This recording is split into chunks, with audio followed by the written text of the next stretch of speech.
فرمایا ان اللہ اشترى من المؤمنین انفسهم واموالهم بان لهم الجنہ يقاتلون في سبيل الله فيقتلون ويقتلون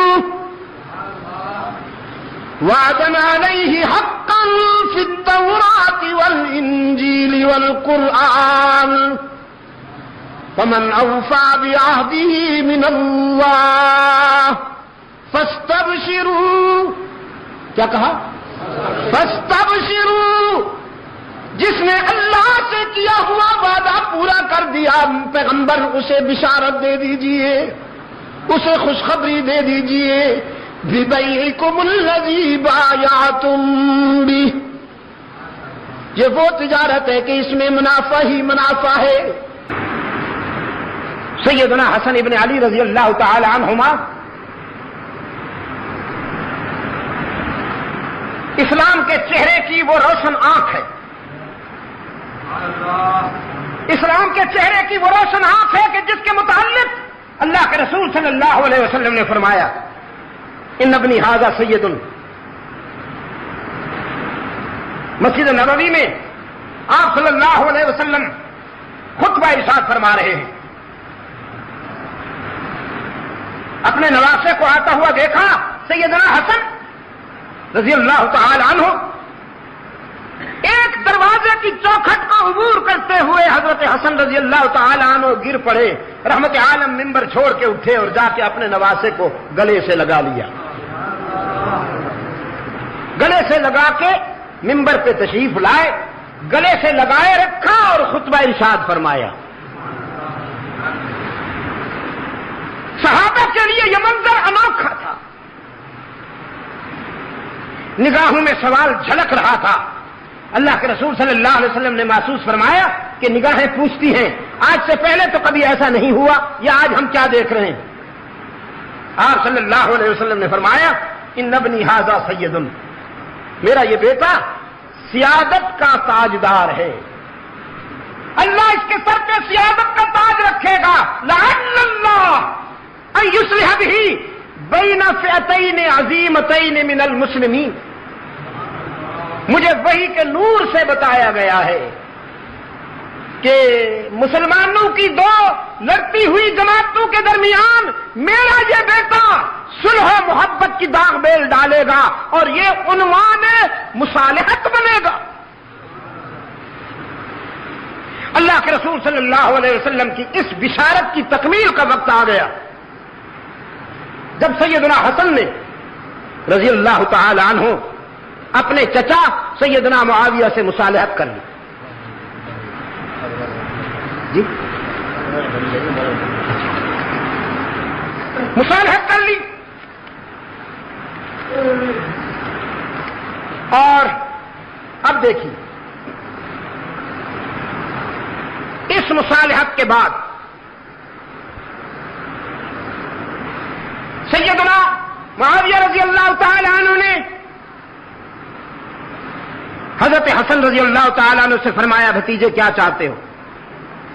انہوں نے جو شرائط لکھی ظاہر ہے کہ وہ شرائط اللہ کے دین کے لیے تھی، امت مسلمہ کی خیر کے لیے تھی. معاویہ رضی اللہ تعالیٰ عنہ نے سفید کاغذ بھیجا حضرت حسن کے پاس اپنے دستخط کے ساتھ. فرمایا میں دستخط کر کے بھیج رہا ہوں، جو آپ کی مرضی آئے وہی شرائط لکھ دیں، مجھے پیشگی منظور ہے. اسلام کی تاریخ میں نہیں، میں دعویٰ کر رہا ہوں کہ انسانی تاریخ میں اس کی کوئی مثال نہیں ملتی کہ کبھی کسی نے ایسے بھی مصالحت کی ہو کہ سفید کاغذ پہ دستخط کر کے بھیج دیے ہوں، چاہے اس کے اوپر حضرت حسن لکھ دیں کہ میری پہلی شرط یہ ہے کہ آپ ہٹ جائیں اور سلطنت میرے حوالے کر دیں. تو معاویہ تو دستخط کر چکے تھے نا. اگر حضرت معاویہ حق و صداقت کے معیار پہ پورے نہیں اترتے تو پھر اس سفید کاغذ پر حضرت حسن ابن علی کو پہلی شرط یہی لکھنی چاہیے تھی کہ آپ ہٹ جائیں، میں قرآن و سنت کے نظام کو چلانے کے لیے آ رہا ہوں. لیکن ایسا نہیں کیا انہوں نے. انہوں نے جو اپنی شرائط لکھی اس کی روح یہ تھی کہ دور خلافت راستہ کی روشنی میں فیصلے ہوا کریں گے. ہمارے جو سچے دوست ہیں انہیں تحفظ ملے گا. اپنی ضروریات کے لیے انہوں نے کچھ سالانہ اخراجات کا بھی ایک تخمینہ لکھا جسے منظور کر لیا گیا. منظور تو کیا کیا جانا تھا وہ تو پہلے ہو چکا تھا. اب اس کے بعد 41 ہجری کے بعد حضرت حسن رضی اللہ تعالیٰ عنہ تقریباً 6.5 سال زندہ رہتے ہیں. 6.5 سال کوئی معمولی سا بھی اختلاف نہیں ہوتا حضرت معاویہ سے. مکمل یگانگت اور وحدت کے ساتھ اور تعاون کے ساتھ چلتے ہیں. ان کا انتقال ہو جاتا ہے. پھر سن 60 میں حضرت معاویہ کا انتقال ہو جاتا ہے. تو 41 اور 60 کے درمیان کتنے سال ہیں؟ 19 سال. ان 19 سالوں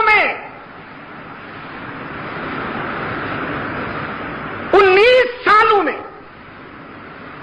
19 واقعات تو کیا ایک بھی واقعہ ایسا نہیں کہ کبھی سیدنا حسین رضی اللہ تعالی عنہ اور حضرت معاویہ کے درمیان کوئی اختلاف ہوا ہو یا ٹینشن ہوئی ہو. اگر ہوئی ہو تو دکھائیے, کسی بھی کتاب میں دکھائیے کہ حضرت حسین رضی اللہ تعالی عنہ اور سیدنا معاویہ کے درمیان کوئی ٹینشن ہوئی ہو. نہیں. سیدنا معاویہ رضی اللہ تعالی عنہ کے انتقال سے پہلے امت مسلمہ کے جو صاحب الرائے روشن ضمیر بزرگ تھے ان کی مشاورت ہوئی اور اس مشاورت کی روشنی میں یہ طے ہوا کہ آئندہ قیادت کا بوجھ اور ذمہ داری ابن معاویہ پہ ڈالی جائے. یہ 58 کی بات ہے. مجھے افسوس ہے, میں بڑے دکھ کے ساتھ یہ بات کہہ رہا ہوں کہ دینیات کا جو چیپٹر اس وقت پڑھایا جا رہا ہے اسکولوں میں, اس میں یہ جھوٹ لکھا ہوا ہے, یہ افترا کیا گیا ہے, یہ بہتان لکھا ہوا ہے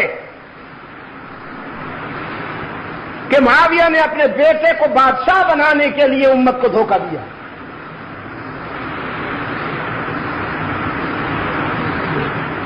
میں آپ سے پوچھتا ہوں, آج اگر کوئی غلط قدم اٹھاتا ہے, کوئی دھوکہ دیتا ہے, مسلمان آج بھی اس پر احتجاج کرتے ہیں. جہاں تک ہو سکتا ہے اس کی گرفت کرتے ہیں.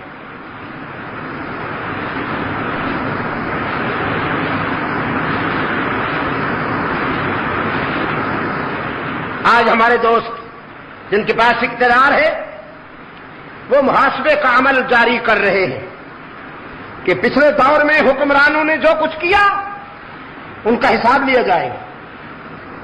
پھر جب یہ جائیں گے تو جو اگلے آئیں گے وہ ان کا محاسبہ کریں گے. میں آپ سے پوچھتا ہوں, سیدنا معاویہ رضی اللہ تعالی عنہ نے خدا نخواستہ جس طرح کے دینیات کے اس چیپٹر میں جھوٹ لکھا ہوا ہے, ایسا کوئی قدم اٹھایا ہوتا امت کبھی انہیں معاف نہ کرتی. یہ اس دور کے راوی کو تو دکھائی دیا, اس دور کے گروہی عصبیت کے بیمار مورخ کو تو دکھائی دیا, لیکن اس وقت جو کروڑوں کی تعداد میں مسلمان تھے انہیں کیوں نہیں دکھائی دیا؟ مکمل اتحاد کے ساتھ فیصلہ ہوا, مکمل اتحاد کے ساتھ فیصلہ ہوا. اور بیٹے کو نامزد کرنا میں تسلیم کرتا ہوں کہ سنت شیخین تو نہیں لیکن حرام بھی نہیں. اگر باپ کے بعد بیٹے کا برسر اقتدار ہونا حرام ہوتا تو پھر سیدنا علی رضی اللہ تعالی عنہ کے بعد سیدنا حسن کبھی یہ ذمہ داری قبول نہ کرتے. انہوں نے یہ ذمہ داری قبول کر کے عملاً ثابت کر دیا کہ باپ کے بعد اگر بیٹے میں صلاحیت ہے تو اقتدار کی ذمہ داری سنبھالنا حرام نہیں ہے. قابل ذکر 5 حضرات نے اختلاف کیا تھا. سیدنا ابو بکر صدیق رضی اللہ تعالیٰ عنہ کے بڑے بیٹے حضرت عبد الرحمن نے، سیدنا عمر رضی اللہ تعالیٰ عنہ کے بیٹے حضرت عبداللہ نے، حضرت زبیر کے بیٹے حضرت عبداللہ نے، حضرت عباس کے بیٹے حضرت عبداللہ نے، اور حضرت علی رضی اللہ تعالیٰ عنہ کے فرزند سیدنا حسین ابن علی رضی اللہ تعالیٰ عنہم. حضرت عبد الرحمن ابن ابو بکر رضی اللہ تعالیٰ عنہ کا سن 60 سے پہلے انتقال ہو گیا. عبداللہ ابن عمر رضی اللہ تعالیٰ عنہ اور عبداللہ ابن عباس رضی اللہ تعالیٰ عنہ نے بعد میں بیعت کر لی. بچ گئے 2 حضرات، عبداللہ ابن زبیر اور سیدنا حسین ابن علی رضی اللہ تعالی عنہ.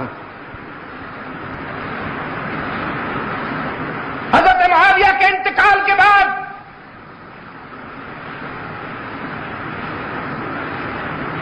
سیدنا حسین ابن علی رضی اللہ تعالی عنہ سے کہا گیا کہ آپ اس سلسلے میں کیا فیصلہ فرماتے. سیدنا حسین رضی اللہ تعالیٰ عنہ کے سامنے 2 راستے تھے. ایک راستہ یہ کہ سیاست میں اختلاف کا وہ رخ اختیار کیا جائے جس رخ کے اختیار کرنے کے بعد 1 لاکھ انسان قتل ہو گئے جمل میں اور صفین میں. اختلاف کا ایک طریقہ وہ تھا، اور ایک طریقہ یہ تھا کہ میں کنارہ کشی اختیار کر لوں. جو نقصان ہو چکا وہ تو میرے بس میں نہیں تھا، لیکن اب یہ تو میرے بس میں ہے کہ میں ایک طرف ہو جاتا ہوں تاکہ محمد عربی کی امت میری وجہ سے خون ریزی میں مبتلا نہ ہو. یہ وہی سوچ ہے جو سیدنا عثمان ابن عفان رضی اللہ تعالیٰ عنہ کی سوچ تھی کہ ان کے پاس اختیار بھی ہے، ان کے پاس اقتدار بھی ہے، ان کے پاس فوج بھی ہے، ان کے پاس قوت بھی ہے، لیکن ان سب کچھ کے ہوتے ہوئے بھی مدینہ کو خون ریزی سے بچانے کے لیے جان دے دی، لیکن امت مسلمہ کو فتنہ و فساد سے بچانے کی کوشش کی. یہ وہی طریقہ تھا جسے سیدنا حسین ابن علی رضی اللہ تعالی عنہ نے اپنانا پسند کیا. اور میں سمجھتا ہوں کہ یہ حسین کا امت پر عظیم احسان ہے. میں آج پورے وثوق سے کہتا ہوں کہ اگر حضرت حسین رضی اللہ تعالیٰ عنہ مقابلے میں آ کر، جس طرح آج کل مقابلہ ہوتا ہے لیڈروں کا، اگر سیدنا حسین مقابلے میں آ کر امت مسلمہ کو دعوت دیتے کہ تم میرا ساتھ دو، تو خدا کی قسم امت کا 90% حضرت حسین کے ساتھ ہوتا.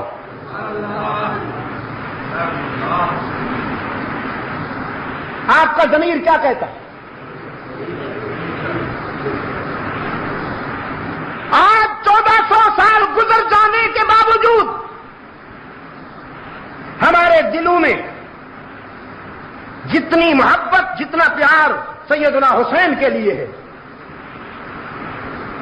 خلفائے راشدین کے بعد وہ پیار کسی اور کے لیے نہیں. یہ صرف میری بات نہیں ہے، میرا خیال یہ ہے کہ ہر مسلمان کے احساسات یہی ہیں. اگر اس وقت حضرت حسین رضی اللہ تعالیٰ عنہ تقابل کا راستہ اختیار کرتے تو میرا ضمیر کہتا ہے کہ امت کا 90% ان کا ساتھ دیتا. کہ وہ زخمی سانپ جسے حضرت علی رضی اللہ تعالیٰ عنہ نے پاؤں رکھ کے کچلا تھا، وہ خارجی بے ایمان، وہ منافقین جن کے ہزاروں دہشت بدو اور تخریب کاروں کو سیدنا علی رضی اللہ تعالیٰ عنہ نے اپنے دور خلافت میں ٹھکانے لگا دیا تھا. انہوں نے دیکھا کہ موقع بڑا مناسب ہے، خطوط لکھے، سیدنا حسین کو دعوت دی. اگر وہ خطوط آپ پڑھیں تو حیران رہ جائیں گے. میں کہا کرتا ہوں یوسف کنعان میں اور حسین کوفہ میں. یوسف کنعان میں اور حسین کوفہ میں دونوں مہربانوں کے ڈسے ہوئے ہیں. دونوں کو دوستی کے عنوان سے دشمنی کا سامنا کرنا پڑا.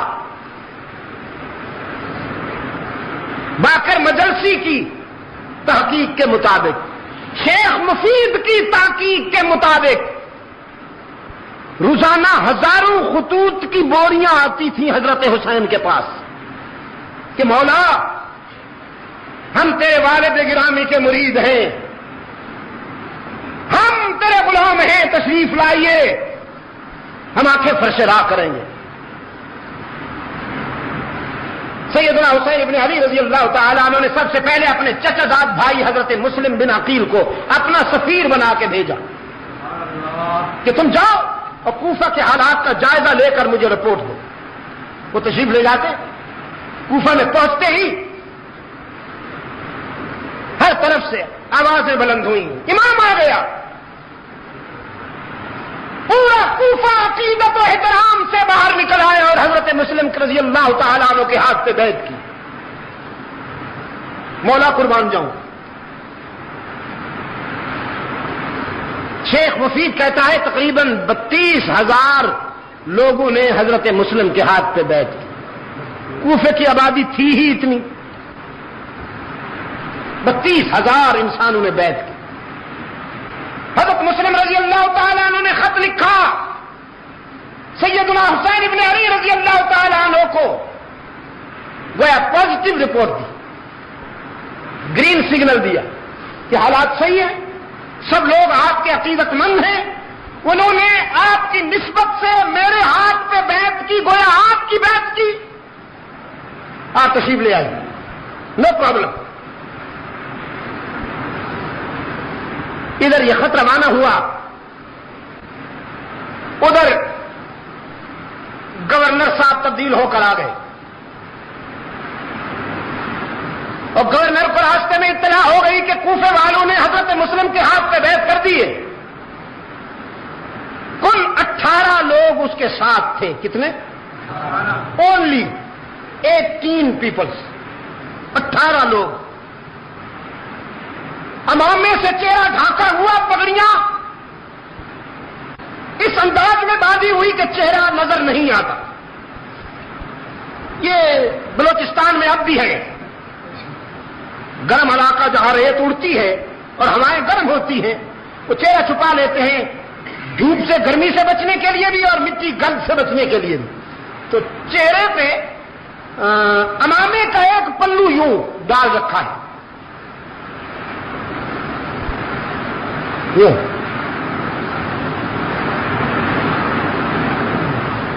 اب کوفہ والوں نے سمجھا کہ حسین آ گئے، کیونکہ چہرہ نظر نہیں آتا. انتظار تو تھی. سیدنا مسلم بن عقیل رضی اللہ تعالیٰ عنہ نے فرمایا کہ میں آیا ہوں، اب وہ آنے والے ہیں. تو کوفہ والوں نے سمجھا کہ حسین آ گیا. پھر سارا کوفہ جمع ہو گیا. السلام علیکم یا ابن رسول اللہ، السلام علیکم یا ابن رسول اللہ. رسول کے بیٹے آپ پہ سلام ہو، ہم تو آپ کے منتظر تھے. وہ تو ابن زیاد تھا، سنتا آ رہا ہے اور چلتا بھی آ رہا ہے. جب گورنر ہاؤس پہنچا تو چہرے سے کپڑا ہٹایا اور یوں جو دیکھا تو سارے منافقین کا وضو ٹوٹ گیا، کھسیاں میں ہو گئے. ابن زیاد نے کہا کیا کہہ رہے تھے؟ یہ کیا کہہ رہے تھے؟ ابھی میں کیا سن رہا تھا؟ کہنے لگے سر وہ تو ویسے ہی کہہ رہے تھے، ہم نے جو اصل بات ہے وہ تو اب کہنی ہے. اصل بات ہے وہ تم نے اب کہنی ہے، وہ کیا بات ہے؟ کہنے لگے جی ہم تو آپ کے غلام ہیں، آپ کے وفادار ہیں.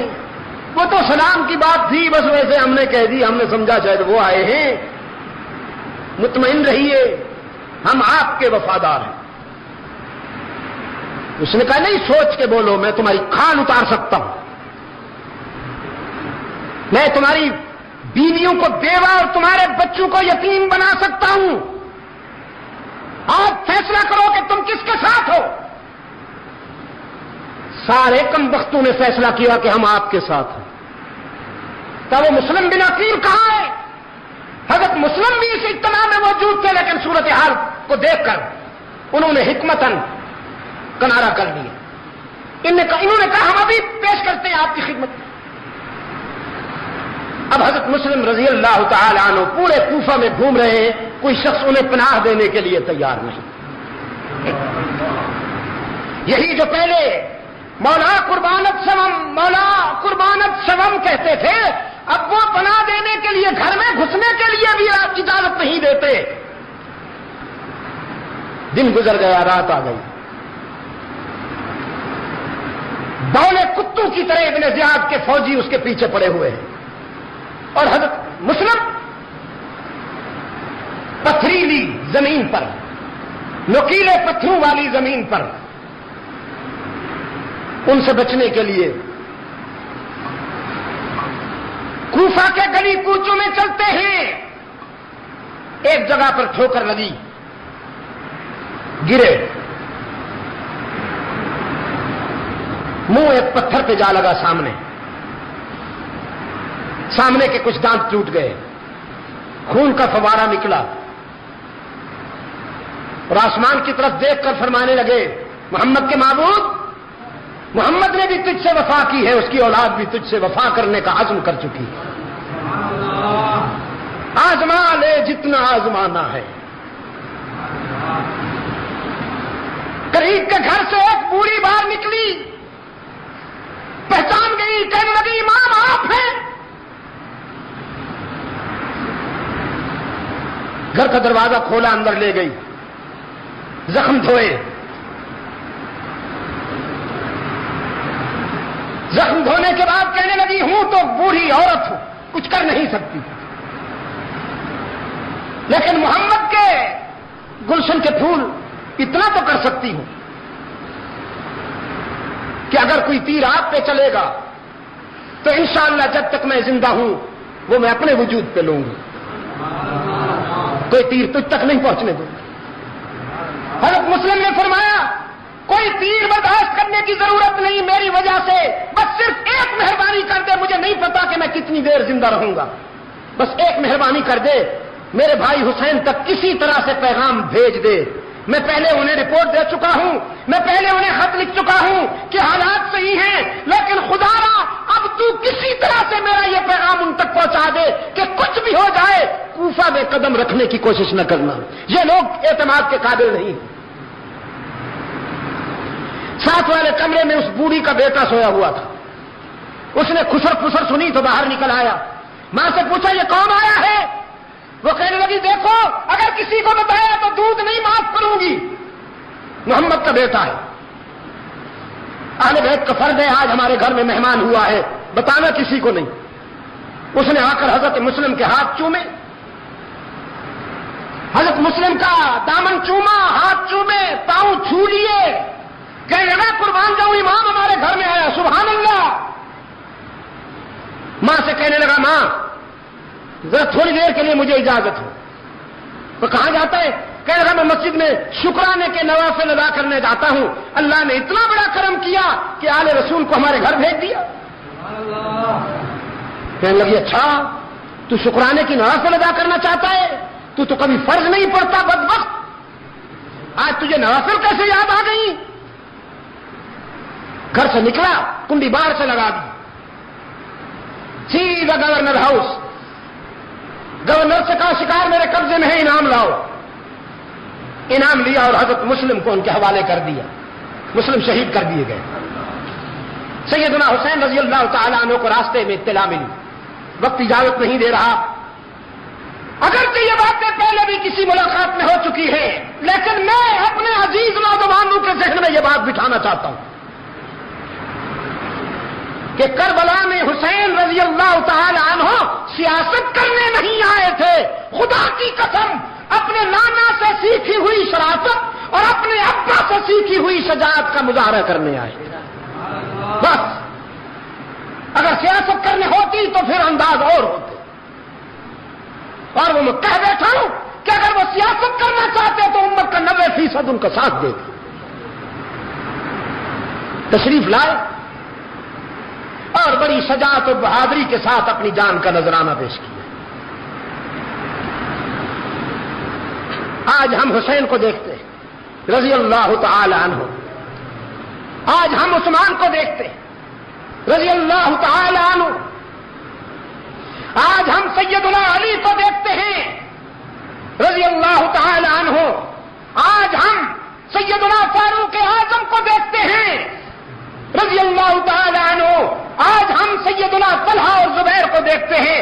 یہ گلشن اسلام کے وہ رنگین پھول ہیں کہ جن کا سراپا خون شہادت سے رنگا ہوا ہے. ہم ان میں سے کسی کو بھی افسردہ نہیں پاتے. قرآن کے آئینے میں ہمیں ان میں سے کوئی ایک بھی نروس نظر نہیں آتا. اس لیے کہ اللہ نے انہیں اس انجام کی روشنی میں بشارت دی ہے. غم کا پیغام نہیں دیا. فاستبشروا کہتا ہے قرآن کریم. فرمایا ان اللہ اشترى من المؤمنین انفسهم واموالهم بان لهم الجنہ يقاتلون في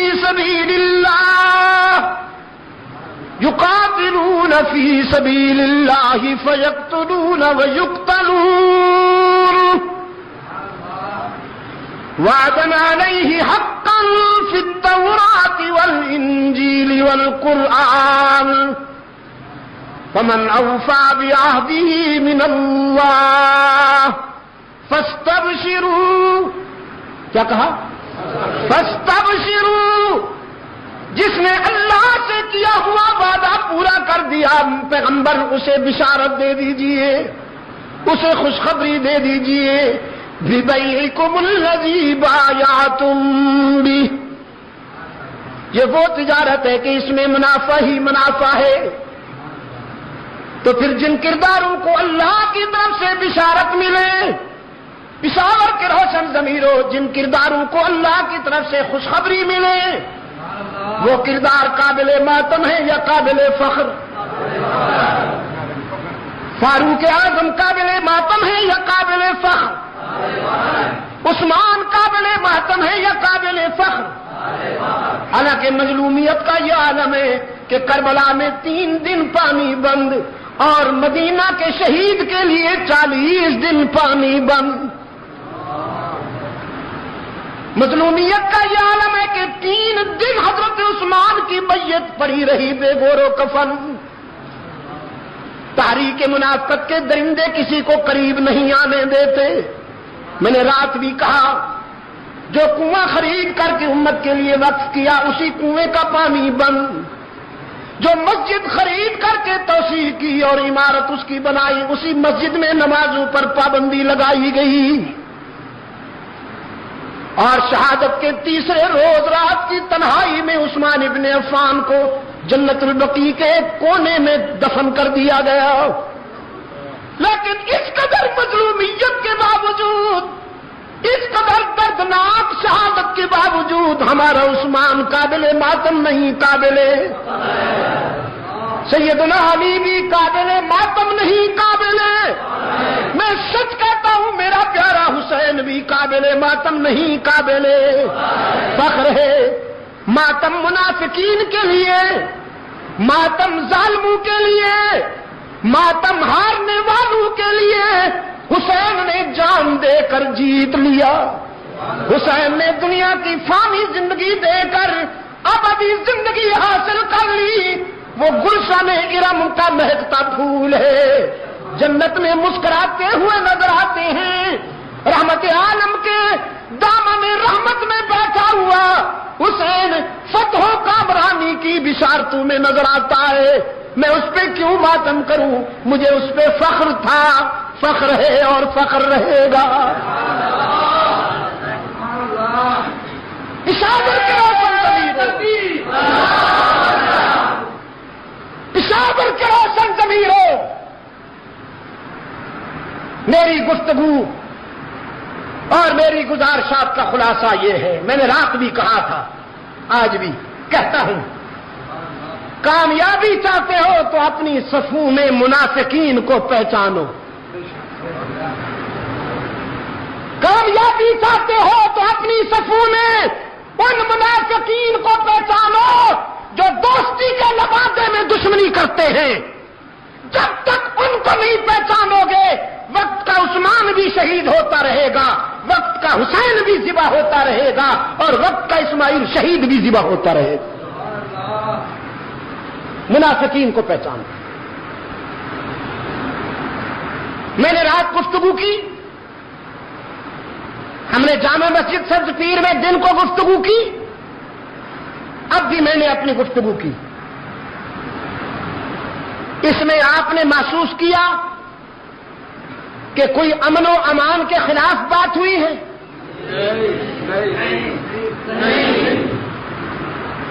تو پھر انتظامیہ کے ذمہ دار حضرات بھی لکیر کے فقیر نہ بنا کریں۔ ہمارا مقدر دیکھیے، ہمارے فیصلے کسی کانسٹیبل صاحب کی لکھی ہوئی رپورٹ پہ ہو جاتے ہیں،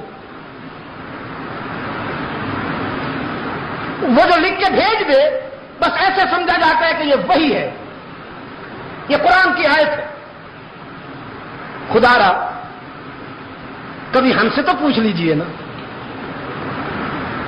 کہاں سے لائے گا قاصد بیاں میرا زباں میری؟ کہاں سے لائے گا قاصد بیاں میرا زباں میری؟ مزاجب تھا کہ خود سنتے وہ مجھ سے داستاں میری۔ ڈپٹی کمشنر صاحب، ہو سکتا ہے اس سلسلے میں اوپر سے ہدایات آئی ہوں کہ شاہ صاحب اگر ہم نہیں تو وہ بھی نہیں، ان پر بھی پابندی ہونی چاہیے۔ پشاور میں مجھے کم و بیش 25-30 سال ہو رہے ہیں، میرے سامنے جو بچے تھے بچوں والے بن بیٹھے۔ گزشتہ 30 سالہ تاریخ ریکارڈ ہے، آپ ثابت کیجئے کہ کبھی میرے جلسے میں بدامنی ہوئی ہو۔ میں تو سزا بھگت رہا ہوں، بدامنی پھیلانے والوں کا ساتھ نہیں دیتا ہوں تو سزا بھگت رہا ہوں، مجھے تو دار اسلام سے نکالنے کی کوشش ہو رہی۔ ہاں، ہم نے ہمیشہ تعمیر کی ہے، ہم محمود حسن کے وارث ہیں۔ میں یہ بات فخر کے ساتھ کہتا ہوں، ہم شبیر احمد عثمانی اور سید مدنی کے وارث ہیں۔